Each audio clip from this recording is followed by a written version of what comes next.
رب اشرح لی صدری ویسر لی امری واحلل عقدۃ من لسانی یفقہوا قولی۔ اے میرے پروردگار، میرا سینہ کھول دے اور میرے کام کو مجھ پر آسان کر دے اور میری زبان کی گرہ کو کھول دے تاکہ لوگ میری بات کو سمجھ سکیں۔ بے شک تو ہر چیز پر قادر ہے۔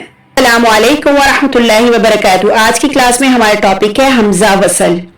اب حمزہ دیکھیں، یہ تو آپ اس کو تو حمزہ سمجھتے ہیں، حمزہ جو آئنسا ہے اس کو آپ حمزہ سمجھتے ہیں، لیکن اس کو آپ حمزہ نہیں سمجھتے، اس کو الف سمجھتے ہیں۔ لیکن عربی میں، قرآن پاک میں جب الف پر اعراب لگ جائے تو یہ بھی حمزہ ہی بن جاتا ہے۔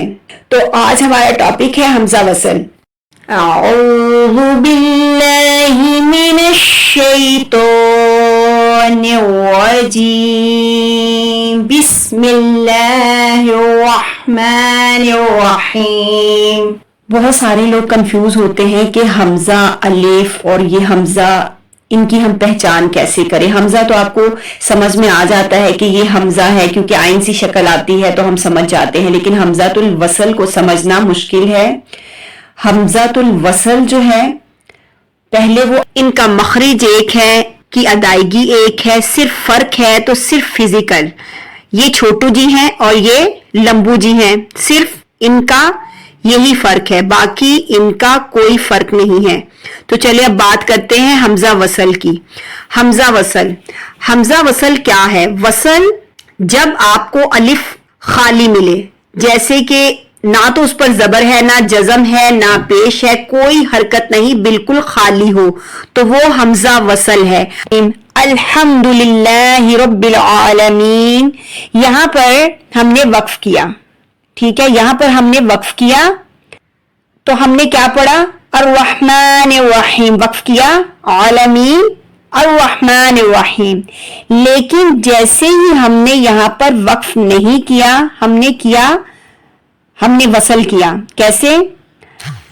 الحمدللہ رب العالمین الرحمن الرحیم، ہم نے نون کو کنیکٹ کر دیا را سے، الرحمن الرحیم، یہ ہم نے وصل کیا۔ وصل کا مطلب ہے ملانا، کنیکٹ کرنا۔ ہم نے یہاں پر کیا کیا؟ وصل کیا۔ وہ تبھی کیا کیونکہ یہاں پر حمزہ وصل ہے، اس کو ہم نے ڈراپ کر دیا، ہم نے وصل کیا، ہم نے نون کو را سے کنیکٹ کر دیا۔ یہ ہے حمزہ وصل، اور یہ وصل کرنا کنیکٹ کرنے کو کہتے ہیں۔ اگر آج آپ نے یہ ویڈیو کمپلیٹ واچ کر لی تو انشاءاللہ آپ کو حمزہ وصل کہیں اور سے سیکھنے کی ضرورت پیش نہیں آئے گی۔ اب آپ نے دیکھا ہے کہ اللہ سبحانہ تعالیٰ کے نام ہیں 99 نیم، اس پہ بھی آپ دیکھیں کہ آپ نے الرحمن، الرحیم، القدوس، یہی ہمیشہ آپ نے لام سے پہلے آپ نے کیا دیکھا ہوگا؟ آپ نے ہمیشہ فتحہ دیکھا ہے، زبر دیکھا ہے، ٹھیک ہے، تو کبھی بھی آپ نے الرحیم، الرحمن نہیں دیکھا، ٹھیک ہے۔ تو یہ آپ اب ذہن نشین کر لیں کہ ہمیشہ آپ کو کیا کرنا ہے کہ لام جب خالی ملے، لام کے اوپر جزم ہو، لام خالی ہو، یا پھر لام تشدید والا، تو آپ نے کیا کرنا ہے؟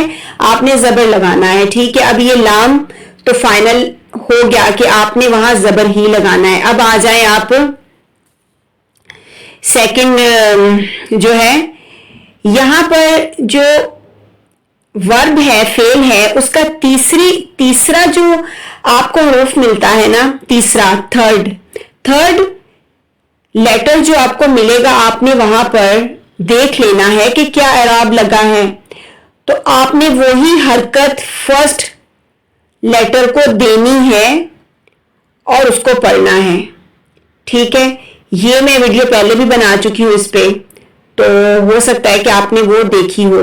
تو چلیں اب ہم ایک اور ٹاپک ہے حمزہ وصل کا، جو کہ 5 حروف قرآن پاک میں ایسے ہیں جو آپ کو اسکرین پر نظر آ رہے ہیں۔ ان 5 حروف میں جو کہ یہ عربی گرامر سے ہیں، یہ تجوید کا حصہ ظاہر سی بات ہے کہ قرآن پاک جو ہے عربی لینگویج میں ہے، تو ہمیں کیا ہے کہ ہمیں ان کو بھی سمجھنا چاہیے، کیونکہ قرآن پاک میں آئے ہیں تو وہ ریلیٹ تو کرتے ہیں تجوید سے، تو اسی لیے میں ان کا بھی ذکر کرتی جاؤں کہ یہ 5 حروف ہیں جو آپ کو کسرہ کے ساتھ پڑھنے ہیں، زیر کے ساتھ پڑھنے ہیں، یہ 5 حروف ہیں بس، ٹھیک ہے۔ اور بہت سارے لوگوں کا یہ کویسچن بھی آیا تھا کہ یہاں پر آپ یہ کہتے ہیں کہ حمزہ وصل پر صرف زبر ہی لگے گی تو یہ مطلب پڑھے جائیں گے، لیکن ایسا نہیں ہے۔ یہ دیکھیں، یہ پھر عربی گرامر میں بات چلی جاتی ہے، جیسے امراتن اور اسم، اسنان، تو یہ پھر ان میں آپ زیر لگائیں گے، ٹھیک ہے۔